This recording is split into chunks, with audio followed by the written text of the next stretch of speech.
Dear student, we will discuss about the social contact theory according by Hobbes. Actually Hobbes जब social contact theory की बात करता है, Hobbs का जब सोशल कॉन्टेक्ट थ्योरी आती है तो आप यह जान लीजिए कि हॉब्स के सोशल कॉन्टेक्ट थ्योरी में वह एक स्टेप बताता है कि सोशल कॉन्टेक्ट थ्योरी के लिए सबसे पहली जो चीज वो एक्सप्लेन करता है वह है human nature. Human nature human nature के बाद वह स्टेट ऑफ नेचर की बात करता है। स्टेट ऑफ नेचर के बाद वह जो है सोशल कॉन्टेक्ट की बात करता है, और सोशल कॉन्टेक्ट के बाद फिर जो है वह नेचर ऑफ स्टेट की बात करता है। स्टेट ऑफ नेचर और nature of state, actually state of nature जो है वह स्टेट ओरिजिन से पहले की बात है। स्टेट ऑफ नेचर एक ऐसी सिचुएशन है जो उसने अज्यूम किया था, या फिर उस जो है इस राज्य बनने से पहले, स्टेट ओरिजिन से पहले एक ऐसी सिचुएशन जो अनार्कीफुल है और जिसको कंट्रोल करने के लिए, जिसको नियंत्रित करने के लिए, जिसमें भावनाओं और इच्छाओं को, बढ़ती भावनाओं और इच्छाओं को नियंत्रित करने के लिए एक समझौता होता है। एक समझौते के द्वारा उसको नियंत्रित करने का प्रयास करने की बात हॉब्स कहता है। हॉब्स जो है यह बताता है कि अपनी उसकी प्राकृतिक अवस्था एक अनार्कीपूर्ण, एक जो है असामाजिक, एक जो है सहयोग विहीन, एक जो है कॉन्फ्लिक्टफुल, एक जो है वार की सिचुएशन वाली एक ऐसी अवस्था है, एक ऐसा स्टेट ऑफ नेचर है जिसमें हर इंसान को दूसरे इंसान से खतरा है, हर इंसान को दूसरे इंसान से थ्रेट है, हर इंसान जो है वो दूसरे इंसान के साथ कंपटीशन और कॉन्फ्लिक्ट में लगा हुआ है। तो ऐसी सिचुएशन से बाहर निकलने के लिए हॉब्स कहता है कि लोग का जो कॉन्शियस माइंड है वह यह सोचता है कि आखिर कब तक हम ऐसी सिचुएशन में बने रहेंगे, कब तक हम इस तरह की फेयरफुल लाइफ जो है वो सरवाइव करेंगे, कब तक हम लाइफ को एंजॉय किए बिना ऐसे डर डर के रोज जो है भयपूर्ण वातावरण में रहेंगे। तो उनका जो कॉन्शियस माइंड है वह जो है इस सिचुएशन से निकलने की बात करता है, निकलने के बारे में सोचता है कि हम जो है इस भयपूर्ण वातावरण में, इस थ्रेटफुल जो है सिचुएशन है, इससे बाहर निकले, हम इस स्टेट ऑफ नेचर से बाहर निकलना चाहिए। हमें जो है एक ऐसा माहौल बनाना चाहिए, एक ऐसी सिचुएशन क्रिएट करनी चाहिए जो पूरी तरह से कोऑपरेटिव हो, पूरी तरह से हेल्पफुल हो, और लोग जो है उसमें लॉ एंड ऑर्डर के साथ, लोग जो है उसमें बुद्धि और व्यवस्था के साथ, लोग उसमें एक अच्छी सिचुएशन के साथ अपना लाइफ सरवाइव करे, अपना जीवन जिए। इस हेतु वह जो है हर तरह से अपनी इस कंडीशन से बाहर निकलने का प्रयास करते हैं। हॉब्स कहता है कि लेकिन इस सिचुएशन से बाहर निकलने के लिए आपको अपने इस नेचर का त्याग करना होगा, अपने इस जो आपका ह्यूमन नेचर है इस नेचर को बदलना होगा, आपको अपनी इच्छाओं को कंट्रोल करना होगा, आपको अपनी इच्छाओं को दबाना होगा। आप बिना इच्छाओं को कंट्रोल किए, आप बिना अपने नेचर को चेंज किए आप यह कर ही नहीं सकते। आखिर आप जो है अगर किसी को अपनी सत्ता दे रहे हैं, किसी को अपने ऊपर शासन करने का अधिकार दे रहे हैं, तो इसका मतलब है कि आप यह मान रहे हैं कि वह आपसे सुपीरियर है। तो आपसे सुपीरियर की स्थिति हो जाएगी, इसका मतलब कि आप किसी कंट्रोल में आ गए, और आपका नेचर ऐसा है कि आप कंट्रोल में आना नहीं चाहते, आप कंट्रोल करना चाहते हैं। तो हॉब्स कहता है कि आपको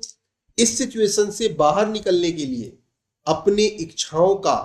अपने जो है अपनी बुराइयों का, आपके अंदर जो बुराइयां हैं इनका त्याग करना होगा। और इसको त्याग कैसे किया जा सकता है? तो इसको बुद्धि द्वारा नियंत्रित करना होगा। जो आप जिस चीज को, जो अब तक आप अपने भावनाओं और इच्छाओं द्वारा नियंत्रित होते थे, जो मानव अपनी भावनाओं और इच्छाओं का दास था, जो मानव अपनी भावनाओं और इच्छाओं का गुलाम था, उसके बहकावे में, उसके कहने पर या फिर उसके आदेशानुसार वह कोई भी काम करने के लिए तत्पर रहता था, कुछ भी करने के लिए तैयार रहता था। हॉब्स कहता है कि उस भावनाओं के से गवर्न होने वाले इंसान को अब अपनी बुद्धि द्वारा गवर्न होना पड़ेगा, क्योंकि जब तक वह बुद्धि से गवर्न नहीं होगा, जब तक वह अपने विवेक से गवर्न नहीं होगा, जब तक वो अपने विवेक का यूज नहीं करेगा, तब तक जो है वो अपनी इस अनार्कीफुल सिचुएशन से बाहर नहीं निकल सकता। हॉब्स कहता है कि इससे निकलने का रास्ता है आप हालांकि आपकी कॉन्शियस माइंड, आपकी बुद्धि जो है, आपका जो ज्ञान जो है वह आपको प्रेरित कर रहा है कि आप इस सिचुएशन से निकले, लेकिन इससे निकलने के लिए आप, चूंकि आपका नेचर ऐसा है कि आपको कंट्रोल करना मुश्किल है, तो वह कहता है कि ऐसी सिचुएशन से बाहर निकलने के लिए, ऐसी स्थिति से बाहर निकलने के लिए यह जरूरी है कि कोई एक ऐसी सत्ता हो जो आप पे एब्सोल्यूट पावर रखती हो, कोई ऐसी सत्ता हो जो आपको पूर्ण रूप से नियंत्रित करने का अधिकार रखती हो, कोई ऐसी सत्ता हो जो ऑटोक्रेटिक हो, जो सर्वोच्च हो, जो सुप्रीम हो। जैसी सत्ता आएगी कैसे? क्योंकि आप सब जो है सॉवरेन है, सब संप्रभु हैं, सब अपने ऊपर जो है संप्रभु है, सबको अपना अधिकार पता है, सबको अपने प्राकृतिक अधिकार पता है। तो ऐसी सिचुएशन में कोई भी व्यक्ति ऑटोक्रेटिक कैसे बन सकता है, कोई भी व्यक्ति एब्सोल्यूट कैसे हो सकता है, कोई भी व्यक्ति एब्सोल्यूट पावर को यूज कैसे कर सकता है? तो हॉब्स कहता है कि इसके लिए जो लोग जिनकी बुद्धि ने जिनको यह प्रेरित किया कि वह जो है इस सिचुएशन से बाहर निकले, वह जो इस सिचुएशन से आगे निकलना चाह रहे थे, तो हॉब्स जो है वो कहता है कि जब लोगों ने ऐसा सोचा, उनके दिमाग में ऐसी बात आई, तो उन्होंने इसके लिए एक समझौता किया। अब हॉब्स का समझौता सिद्धांत यहां से शुरू हो रहा है कि लोगों ने आपस में एक समझौता करने की बात की, एक समझौता किया, और वो समझौता कैसा था कि हम जो है आपस में एक जगह इकट्ठा हो, एक जगह एकत्रित हो, और हम सब अपनी सारी संप्रभुता, सारे अधिकार क्या करें, किसी एक व्यक्ति या किसी इंस्टीट्यूशन को, किसी एक इंसान को, किसी व्यक्ति को, किसी संस्था को, किसी इंस्टीट्यूशन को क्या करें, सुपुर्द कर दें, या अपना जो है अपने सारे राइट्स, अपने सारे पावर्स जो है हम किसी दूसरे को डोनेट कर दें। तो वह जो दूसरा है वह उस डोनेट किए आपसे जब समझौते की बात करता है तो वह ह्यूमन नेचर को, पहले ह्यूमन नेचर से उसे रिलेट करता है। वह कहता है कि ऐसी संस्था चाहिए, ऐसी सत्ता चाहिए, ऐसी अथॉरिटी चाहिए जो लोगों से लोगों की भाषा में ही बात करे, जिससे लोग डरें, जो लोगों को अपने आदेशों को पालन कराने के लिए विवश कर दे, जो लोगों को यह प्रेरित करे कि वह उसके आदेशों का आदतन पालन करने लगे, जो है इस बात के लिए लोगों को भय दिखाए कि अगर वह उनके आदेशों का पालन नहीं करेंगे, अगर वह उसकी बात को नहीं मानेंगे, अगर वह उनके आदेश की अवहेलना करेंगे, तो वह उसके पास उन्हें दंड देने का भी अधिकार है। तो हॉब्स जो है वह ऐसे विचार, ऐसे इंस्टीट्यूशन या ऐसे सत्ता का जो स्रोत है वह राज्य में पाता है। वह देखता है कि राज्य ही एक ऐसा इंस्टीट्यूशन है, राज्य ही एक ऐसी सत्ता है, एक ऐसी अथॉरिटी है जो लोगों से इन सारे कामों को कराने के लिए पर्याप्त है, या फिर वह इतनी शक्तिशाली है कि वह लोगों से यह काम करा सकती है। लेकिन यह शक्ति मिलेगी कैसे उसे, उसके पास ये सारी शक्ति आए कैसे? तो हॉब्स इसके लिए कहता है कि लोग जो है वह एक समझौते द्वारा, एक जो है कॉन्ट्रैक्ट करते हैं, लोग जो है वह उस राजा के साथ, उस राज्य के साथ एक कॉन्ट्रैक्ट करते हैं। लेकिन एक चीज आप ध्यान रखिएगा कि हॉब्स के कॉन्ट्रैक्ट में, जो सोशल कॉन्ट्रैक्ट है, उसमें राजा या शासक उस कॉन्ट्रैक्ट का हिस्सा नहीं है। लोग आपस में समझौता करते हैं कि एक इंसान खड़ा होता है और कहता है कि मैं अमुक,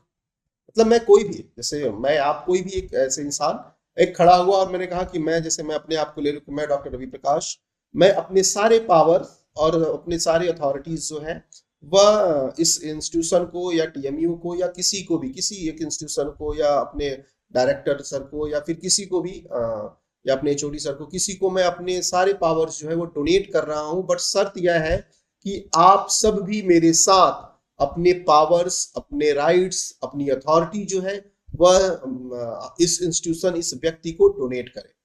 तो इस तरह से एक लोग आपस में मिलकर, आपस में बैठकर एक कॉन्ट्रैक्ट करते हैं, एक समझौता करते हैं, क्योंकि उनका कॉन्शियस माइंड अलाउ करता है कि हमें इस अनार्कीफुल सिचुएशन से बाहर निकलना होगा। कब तक हम इस फेयरफुल लाइफ को जिएंगे, कब तक हम जो है या थ्रेट भरी लाइफ को जिएंगे, कब तक हम ऐसे सर्वाइव करेंगे? तो हमें जो है अपनी लाइफ को एंजॉय करने के लिए अगर कोई ऐसा इंस्टीट्यूशन फॉर्म करना होगा, कोई ऐसा इंस्टीट्यूशन बनाना होगा जो हमें सिक्योरिटी प्रोवाइड कराए, जो हमारी लाइफ को कंट्रोल करे, जो हमारी भावनाओं को कंट्रोल करे, तो हम उसके लिए तैयार हैं। हम चाहते हैं कि एक ऐसा इंस्टीट्यूशन आए जिसमें हम और हमारे बच्चे एक हेल्दी और हैप्पी लाइफ एंजॉय कर पाए। तो हॉब्स कहता है कि इस बुद्धि, इस विवेक की बातों से प्रेरित होकर लोग जो है वह एक दूसरे के पास आते हैं, एक दूसरे से के पास बैठते हैं और आपस में एक कॉन्ट्रैक्ट करते हैं, एक समझौता करते हैं कि मैं अपने सारे पावर्स इस व्यक्ति या संस्था को डोनेट करता हूं, जिसको भी चाहे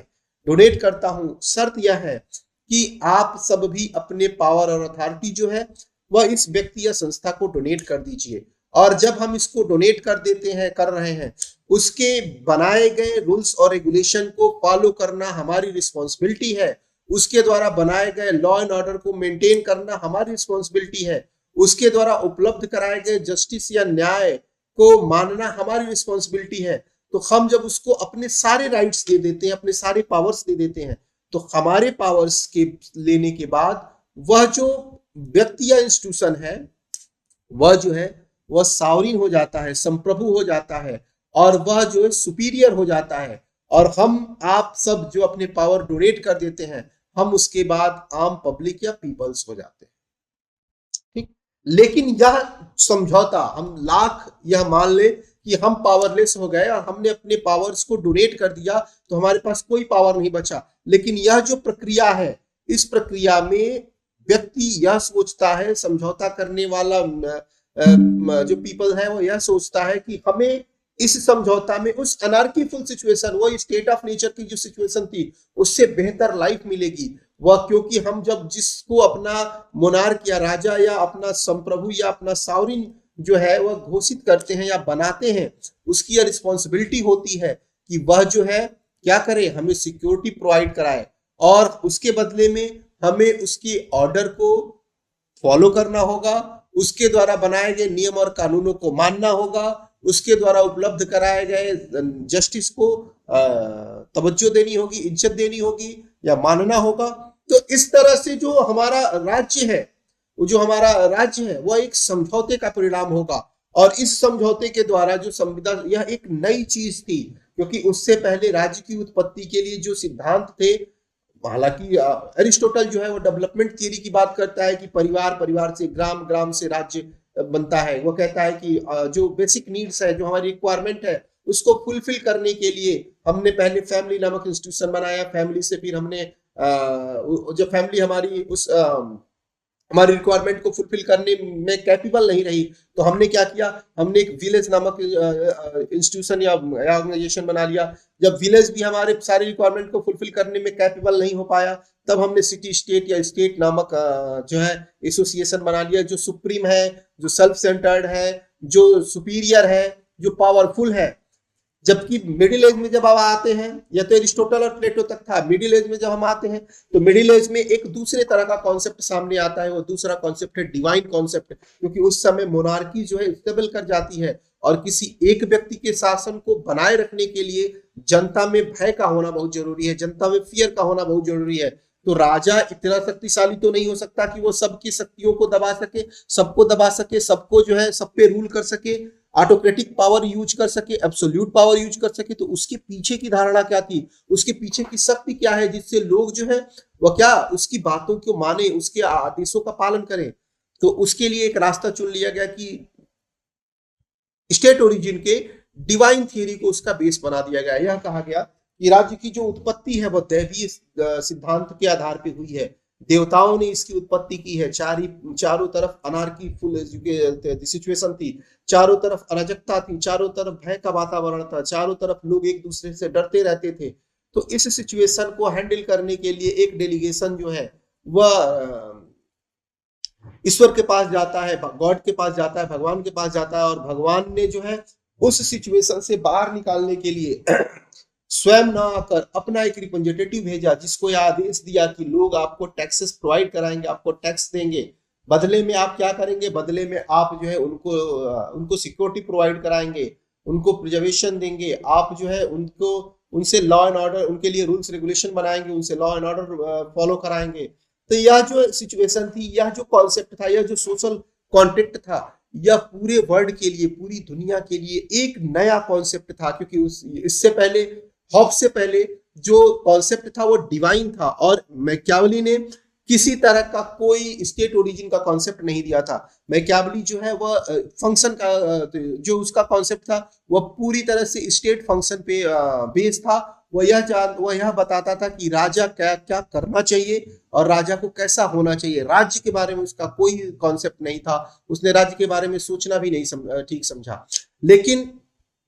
जो हॉब्स है, हॉब्स ने अपने सिचुएशन के आधार पर उसको यह समझ में आने लगा था कि यह जो डिवाइन कॉन्सेप्ट है जिसमें जेम्स फर्स्ट और जेम्स द्वितीय जो है वह शासन कर रहे थे, वह पूरी तरह से फेल हो चुका है। लोगों ने डिवाइन कॉन्सेप्ट को डिनाय कर दिया है, लोगों ने डिवाइन कॉन्सेप्ट को एक्सेप्ट करने से अब मना कर दिया है। लोग जो है अब लोगों के सामने एक दूसरा कॉन्सेप्ट प्रस्तुत करना चाहिए। उनको यह बताना चाहिए कि यह जो राजा है, यह जो मोनार्क है, यह जो प्रिंसिपालिटी है, यह जो प्रिंसली स्टेट है, वह आपके द्वारा आपके पूर्वजों द्वारा किए गए सोशल कॉन्ट्रैक्ट का ही एक हिस्सा है, जिसमें सभी लोगों ने आपस में सहमति देकर, आपस में समझौता करके अपने पावर को डोनेट किया है, और उसी डोनेट किए गए पावर से राजा या मोनार्क को या फिर उस इंस्टीट्यूशन को जो उस पर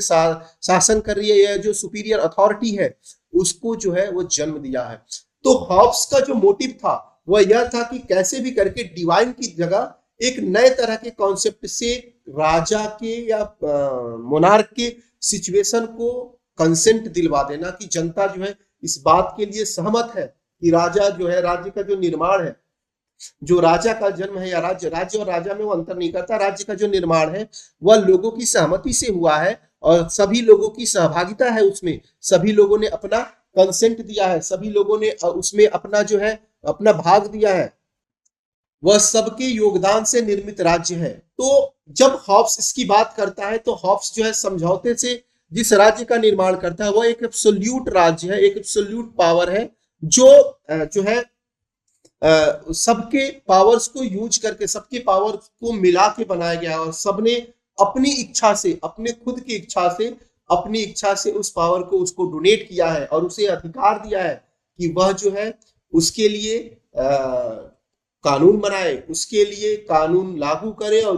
उसके अगर किसी तरह का कोई कॉन्फ्लिक्ट होता है तो वह उनके साथ न्याय करे, क्योंकि न्याय और कानून लागू करने की व्यवस्था और कानून बनाने की व्यवस्था, वह सारी चीजें वह उस इंस्टीट्यूशन या उस राजा, वह उस मोनार्क को, उस व्यक्ति को जनता खुद समझौते द्वारा देती है। अब यहाँ एक चीज ध्यान देने ये लायक है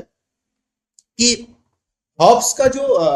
राज्य है या हॉब्स जो है वह पूरी तरह से एक इंडिविजुअलिज्म या व्यक्तिवादी विचारक। अब व्यक्तिवादी कैसे? वह इंडिविजुअलिज्म की बात करता है। कैसे बात करता है? अब उसने जैसे जितने जो भी है हॉब्स जो है, जो अरिस्टोटल है, अरिस्टोटल वह राज्य के विकास की बात करता है कि राज्य विकास करता है। संत अगस्टाइन वो डिवाइन कॉन्सेप्ट की बात करता है कि दैवी उत्पत्ति से जो है वह राज्य का जन्म होता है। लेकिन जो मैकियावेली है, मैकियावेली जब इसकी बात करता है तो मैकियावेली यह कहता है, तो हॉब्स जब संत अगस्टाइन ने डिवाइन थ्योरी की बात की, लेकिन हॉब्स ने जब स्टेट की बात की, स्टेट ओरिजिन की बात की, तो वह एक नए ट्रेंड की बात करता है और वह ट्रेंड है कॉन्ट्रैक्ट का। इसका मतलब है कि लोगों ने राज्य का न विकास हुआ न राज्य को किसी दूसरे ने बनाया, लोगों ने अपने हित के लिए, अपनी इच्छा के लिए, अपने सुरक्षा के लिए, अपने काम के लिए राज्य का निर्माण किया। मतलब राज्य जो है वो इंसानों द्वारा बनाया गया है, तो राज्य को इंसान जो है वो अपनी इच्छा से, अपनी रक्षा के लिए, अपने विचार, अपने लिए उसने उसको निर्मित कर दिया। ठीक, उसका मेन काम जो है वो लोगों का कल्याण करना और लोगों की सुरक्षा उपलब्ध कराना है। इसलिए हॉब्स को जो है वो प्रथम व्यक्तिवादी कहा जाता है, क्योंकि राज्य जो है वह साधन है, साध्य नहीं है। राज्य जो है वो एक मीन्स है, गोल नहीं है, वह जो है मेन ऑब्जेक्टिव नहीं है। राज्य को जो है हॉब्स ने एक मीन्स या माध्यम बनाया, एक साधन बताया है, जिसका लोगों ने खुद निर्माण किया है अपने मुख्य उद्देश्य की पूर्ति के लिए। जो उनकी मुख्य उद्देश्य क्या है? वह है उनके स्वयं का कल्याण, वेलफेयर और सिक्योरिटी या फिर प्रिजर्वेशन। तो हॉब्स का जो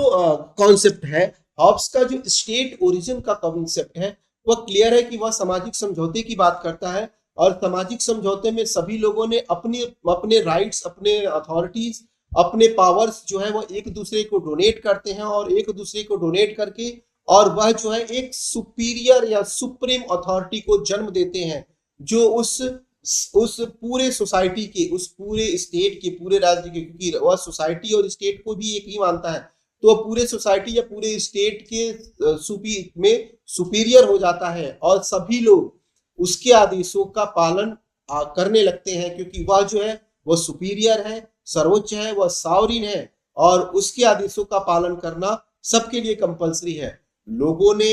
अपने सारे अधिकार उसे डोनेट कर दिए सिर्फ एक अधिकार को छोड़ के, और वह एक अधिकार क्या है कि जब व्यक्ति को यह आभास हो, यह पता चले कि जो मोनार्क है, जो राजा है, जो अथॉरिटी है, वह जो है हमारे जीवन के लिए खतरा है, हमारे जीवन पे उससे भय है या थ्रेट है, तब वह उसके अगेंस्ट जा सकते हैं। अदरवाइज किसी भी सिचुएशन में वह व्यक्ति जो है, प्रजा जो है, वह उसके अगेंस्ट नहीं जा सकती। या फिर मैं अपने वापस उस पॉइंट पे आता हूं, जब मैं आप लोगों को शुरुआत में इंट्रोडक्शन बता रहा था तो मैंने आपको बताया था कि जब ब्रिटेन की सिचुएशन को उसने डीपली एनालाइज किया तो उसने यह महसूस किया कि ब्रिटेन की सिचुएशन को हैंडल करने के लिए सिर्फ दो चीजें चाहिए, और वह दो चीजें क्या थी? क्योंकि उसने देखा था कि उसके जीवन में ही, उसके युवावस्था में ही कितनी बार सरकारें परिवर्तित हो गई, तो उसने महसूस किया कि यह सरकार परिवर्तन के पीछे जो कारण है वह ह्यूमन नेचर है, मानव की इच्छा है, क्योंकि हर इंसान को पावर चाहिए, हर इंसान को ग्लोरी चाहिए, हर इंसान को अपनी पहचान चाहिए, हर इंसान को अपनी आइडेंटिटी चाहिए। तो इस सारी सिचुएशन को ठीक करने के लिए, इस सारी सिचुएशन को मेंटेन करने के लिए, इस सारी सिचुएशन की पुनरावृत्ति न हो, इसके लिए वह चाहता है कि एक ऐसा मोनार्क, एक ऐसा राजा, एक ऐसी अथॉरिटी हो जो ऑटोक्रेटिक या एब्सोल्यूट पावर यूज करती है, जो ह्यूमन नेचर को गवर्न करे, जो उनके डिजायर को, उनकी इच्छाओं को कंट्रोल करे, जो उन्हें लॉ एंड ऑर्डर मेंटेन करने के लिए विवश करे, जो इस तरह से उनका फिकल नेचर है उसको कंट्रोल करे। वह पहली चीज, वह एक ऐसी सत्ता चाहता है, एक ऐसी अथॉरिटी को प्रमोट करता है, एक ऐसी अथॉरिटी के बारे में सोचता है जो लोगों को उनके एक्चुअल नेचर से, जो उनका नेचर है, उस नेचर को चेंज करके उन्हें कोऑपरेटिव बनाए, उन्हें पीसफुली बनाए, उन्हें जो है हेल्पफुल बनाए, उन्हें जो है नोबल बनाए। तो ऐसी सत्ता तभी होगी जब वह एब्सोल्यूट पावर या ऑटोक्रेटिक पावर यूज करे। तो मैंने आपको इंट्रोडक्शन बताया था कि उसने दो तरह की बात की थी। तो पहली बात तो ये हो गई। दूसरी बात, वह कहता है कि ऐसी पब्लिक भी चाहिए जिसमें हैबिचुअल ओबीडियंस हो, जो अपने अथॉरिटी के आदेशों का पालन करे, और जिनका समर्पण, जिनका त्याग, जिनका समर्पण, जिनका भरोसा, जिनका विश्वास जो है वह अपनी सत्ता पे हो, अपने सरकार पे हो, अपने शासक पे हो, अपनी अथॉरिटी पे हो। उसका मानना था कि जो अथॉरिटी है, उस अथॉरिटी पे, उस राज्य की, उस स्टेट की, उस सोसाइटी की, उस समाज की जो पब्लिक है, वह पूरी तरह से फेथ करे, पूरी तरह से उस पर डिपेंड हो, पूरी तरह से उस पर समर्पण करती हो, पूरी तरह से उसमें जो है वह हैबिचुअल ओबीडियंस हो कि हम अथॉरिटी के दिए गए ऑर्डर को मानेंगे ही मानेंगे। और वह जब समझौते की बात करता है तो समझौते से वह दो ही तरह की कंडीशन भी क्रिएट करता है। एक, ऑटोक्रेटिक या एब्सोल्यूट मोनार्क को वो जन्म देता है, क्योंकि उसको पता है कि और किसी तरह की गवर्नमेंट जो है इस तरह के फिकल और सेल्फिश नेचर वाले पब्लिक को कंट्रोल नहीं कर सकती। तो इसके लिए वह जरूरी है कि वह जो है एक ऐसा ऑटोक्रेटिक या एब्सोल्यूट मोनार्क को फॉर्म करे या खोजे जो लोगों के इस फिकलफुल नेचर को, इस ग्लोरी फुल नेचर को, इस जो है कॉम्पिटिटिव नेचर को, इस जो है अनार्कीफुल नेचर को कंट्रोल कर सके। और यह सिर्फ और सिर्फ एब्सोल्यूट और ऑटोक्रेटिक टाइप ऑफ गवर्नमेंट ही इसे कंट्रोल कर सकती थी, इसे एक ऑटोक्रेटिक मोनार्क ही कंट्रोल कर सकता था। तो हॉब्स जो है जब ऐसे लोगों के कंट्रोल की बात करता है, जब सोशल कॉन्टेक्ट की बात करता है, तो उसका मोटिव फिक्स होता है कि उसे एक ऑटोक्रेटिक या जो है एब्सोल्यूट मोनार्क को ही फॉर्म करना है और इसीलिए वह सबके जो है पावर को डोनेट करा के और उसको सुपीरियर बनाता है और उसे यह अधिकार दे देता है कि वह व्यक्ति के सभी चीजों पे, वह ह्यूमन के सभी चीजों पे एब्सोल्यूट पावर रखता है और उसकी सत्ता सर्वोच्च है, संपूर्ण है। बस वह चूंकि वह नेचर से व्यक्तिवादी है, वह जो है इंडिविजुअलिज्म का वह मेन सपोर्टर भी है, इसलिए वह एक अधिकार पब्लिक को देता भी है। वह कहता है कि जब पब्लिक के ऊपर, जब जनता के ऊपर उसके लाइफ को लेकर थ्रेट आ जाए, क्योंकि लोगों ने समझौता किया ही क्यों? अपने जीवन की रक्षा के लिए। उन्होंने राज्य का बनाया ही क्यों? अपने जीवन की रक्षा के लिए। राज्य का जो उनका कॉन्शियस माइंड है उसमें स्टेट का कॉन्सेप्ट आया क्यों? प्रिजर्वेशन ऑफ लाइफ या सिक्योरिटी ऑफ लाइफ, जीवन की सुरक्षा के लिए। तो जब जीवन की सुरक्षा के लिए उन्होंने राज्य का निर्माण किया तो यह तो आवश्यक है ना कि वह राजा को जीवन लेने का अधिकार नहीं देंगे। तो हॉब्स जो है वह राजा को या शासक को या मोनार्क को एब्सोल्यूट पावर तो देता है, लेकिन वह जो है इस बात की भी अपेक्षा करता है कि राजा या मोनार्क जो है वह उसके राइट टू लाइफ को प्रिजर्व करेगा, उसके जीवन के अधिकार को सुरक्षित रखेगा। अगर पब्लिक को, अगर जनता को, अगर लोगों को यह महसूस होता है या लगता है कि हमें जो है हमारे राइट टू लाइफ पे कोई थ्रेट है, कोई भय है, हमारे जीवन पे कोई खतरा है, हमारे जीवन की सुरक्षा पे कोई खतरा है, तो वह जो है उसके अगेंस्ट, उस शासक के अगेंस्ट, उस मोनार्क के अगेंस्ट, उस एब्सोल्यूट पावर के अगेंस्ट, उस अथॉरिटी के अगेंस्ट रिवोल्ट कर सकते हैं, आंदोलन कर सकते हैं, विद्रोह कर सकते हैं, उसके जो है उसके आदेशों की मानने से मना कर सकते हैं। तो इस तरह वह पहली कंडीशन अपने समझौते से लागू करा देता है। दूसरा जो है वह पब्लिक से यह अपेक्षा करता है वह अपेक्षा करता है समझौते के बाद कि पब्लिक जो है वह अपने जीवन के अधिकार को छोड़कर, अपने जीवन के अधिकार से संबंधित आदेश को छोड़कर, अपने जीवन के अधिकार पे उत्पन्न खतरे को छोड़कर हर तरह से अपने शासक का जो है आदेश, शासक के आदेशों का पालन करेगी, अपने शासक के आदेशों को मानेगी और उसके अगेंस्ट, उसके खिलाफ नहीं जाएगी। ठीक, क्योंकि वह नेचर से व्यक्तिवादी है तो इसलिए वह व्यक्तिवाद की बात करता है। और वह जो है राज्य का जन्म भी इसी कारण से कराता है, क्योंकि उसका जो मेन उद्देश्य है वह मेन उद्देश्य यह है कि राज्य को एक साधन के रूप में स्थापित कर जनता के जीवन की रक्षा का जो है वह एक माध्यम खोज लेना, एक साधन खोज लेना। इसलिए वह राज्य की उत्पत्ति की बात करता है, इसलिए वह राज्य की बात करता है। तो हॉब्स जो है वह यह कहता है कि समझौते के बाद अगर उसके जीवन पे खतरा नहीं है, अगर जो मोनार्क है, जो एब्सोल्यूट मोनार्क है या अथॉरिटी है, अगर उसके किसी ऑर्डर से, अगर उस पब्लिक के या पीपल्स के जीवन पे किसी तरह का कोई थ्रेट नहीं है, कोई खतरा नहीं है, तब पब्लिक के पास कोई अधिकार नहीं है कि वह उस राजा के बाद जो ऑर्डर है उसका डिसओबीडियंस करें या फिर डिसओबे करें या फिर उसकी बात को न माने। यह जो है यह एक पूरी तरह से फैक्चुअल कॉन्सेप्ट है कि एब्सोल्यूट पावर यूज कर रहे मोनार्क के ऑर्डर को पब्लिक को मानना ही मानना होगा, क्योंकि उनके पास इसके अलावा और कोई विकल्प नहीं है, क्योंकि वह एक एब्सोल्यूट पावर है, वह एक पूर्ण सत्ता है, वह जो है एब्सोल्यूट पावर यूज कर रहा है और उसका जन्म ही राज्य की सुरक्षा के लिए, राज्य के कल्याण के लिए, वेलफेयर के लिए हम सबने एक समझौते के द्वारा किया है। और इस समझौते से उत्पन्न जो राज्य होगा वह एक एब्सोल्यूट राज्य होगा, वह एक मोनार्की राज्य होगा, या फिर प्रिंसिपैलिटी की बात करता है वो कि प्रिंसिपैलिटी होगी, क्योंकि वह जो है एब्सोल्यूट मोनार्क की बात करता है। उसको लगता है कि लोगों को के नेचर को कंट्रोल करने के लिए ना ही democratic type of government possible हो पाएगी, न ही कॉन्स्टिट्यूशनल गवर्नमेंट पॉसिबल हो पाएगी। उसके लिए सिर्फ और सिर्फ एक ऑटोक्रेटिक या फिर एब्सोल्यूट मोनार्क ही ऐसा है जो लोगों के इस फिकलफुल या फिर सेल्फिश या फिर सेल्फ सेंटर्ड या फिर इगोइस्टिक नेचर को कंट्रोल कर पाए। तो इस तरह जो हॉब्स का जो स्टेट है, जो राज्य है, वह एक एब्सोल्यूट राज होगा जो मोनार्की होगा और एब्सोल्यूट पावर को यूज करेगा। और उसमें जो है एक सत्ता जो है वो सुपीरियर होगी और जो अथॉरिटी होगी वह सॉवरिन होगी। और उस सोसाइटी के सभी मैक्सिमम लोग उसकी आदतों को, उसकी बातों को आदतन पालन करेंगे। और वह जो है एक और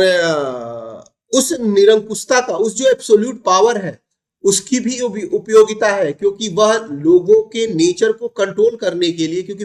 हॉब्स कहता है कि इंसान जो है, व्यक्ति जो है, वह भय और प्रेम इन दो चीजों से गवर्न होता है। लेकिन प्रेम से ज्यादा वह भय से गवर्न होता है, क्योंकि डर से वह आदेशों का पालन करता है। तो इसलिए वह कहता है कि ऑटोक्रेटिक मोनार्क इसलिए भी जरूरी है क्योंकि उसके अंदर यह क्षमता होती है कि वह जो है लोगों में भय उत्पन्न करके, लोगों को डरा के अपने आदेशों का पालन करा ले, और वह जो है इसमें सक्षम भी होता है। इस तरह जो हॉब्स का जो राज्य है वह जो है एक एब्सोल्यूट और ऑटोक्रेटिक राज्य है, मोनार्क है, और जो अपने पावर को एब्सोल्यूट तरीके से यूज करता है। होप आप लोग को समझ में आया हो। Thank you.